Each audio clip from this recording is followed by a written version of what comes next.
ക്രോമിൽ CSEB login കൊടുക്കുമ്പോൾ നമുക്ക് വരുന്ന ഫസ്റ്റ് പേജ് ഓപ്പൺ ആക്കുക. അതിൻ്റെ അകത്ത് കാൻഡിഡേറ്റ് പോർട്ടൽ വരും. അവിടെ ഇമെയിൽ IDയും പാസ്വേഡും കൊടുത്ത് സൈൻ ഇൻ ചെയ്യുക. ഈ പേജിൽ നോട്ടിഫിക്കേഷൻ എടുക്കുക. അപ്പോൾ ഒരുപാട് നോട്ടിഫിക്കേഷൻസ് വരും. അതിൽ മൂന്നാമത്തെ ജൂനിയർ ക്ലർക്കിൻ്റെ നോട്ടിഫിക്കേഷനാണ് നമ്മൾ എടുക്കുന്നത്.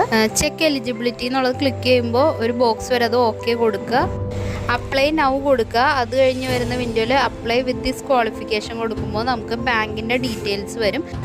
അപ്ലൈ ചെയ്യാൻ ഉദ്ദേശിക്കുന്ന ബാങ്കുകൾ നമുക്ക് ആഡ് ചെയ്യാം, ആവശ്യമില്ലാത്തത് റിമൂവ് ചെയ്യാനൊക്കെ സാധിക്കും. അതിൻ്റെ ലാസ്റ്റായിട്ട് പ്രൊസീഡ് ടു അപ്ലൈ കൊടുക്കുക. അത് കഴിഞ്ഞ് വരുന്ന വിൻഡോയിൽ ക്വാളിഫൈഡ് ആണോ എന്ന് നോക്കുമ്പോൾ യെസ് കൊടുക്കുക. പ്രൊസീഡ് ടു പേ എന്നുള്ളതിൽ ക്ലിക്ക് ചെയ്ത് കഴിഞ്ഞ് വരുന്നതിൽ ക്ലിക്ക് ചെയ്ത് പ്രൊസീഡ് കൊടുക്കുക. 3 ഓപ്ഷൻ ഉണ്ട്. Net banking, UPI, card.